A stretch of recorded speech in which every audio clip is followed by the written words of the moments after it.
जय जगन्नाथ सांग मैंने मोर आउ गोटे ब्लॉग को आपन समस्त को स्वागत। एक्चुअली आज आम आस गोटे जगह को बुलवाई आपण मैंने गाँ को देखी गेस करी कहतु यहाँ कौ जगह बोली कमेंट निहाती कहे गाँ टीर ना कौन बोली।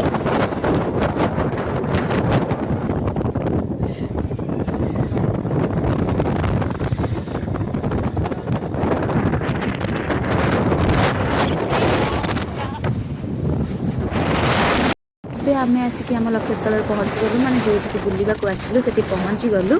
बाकी रहा ये जगह को बुलवा मुझे बुलवा सहित मो वीडियो माध्यम आपन को ये जगह को देखी। तो वीडियोटी शेष पर्यंत निहाती देखंतु।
जेहेतु आम बुलवाई दीपहर टाइम जाइलु समुद्र कूल से ठंडा ठंडा पवन खाइबा सहित से शांत परिवेश किसी समय बुलाबुली करके मस्ती कर सारापर राति हो जाता। एवं घर को फेरबार टाइम घर को फेरिलु आ बाटर गोटे होटेल रही किसी जलखिया खाई नहीं रही।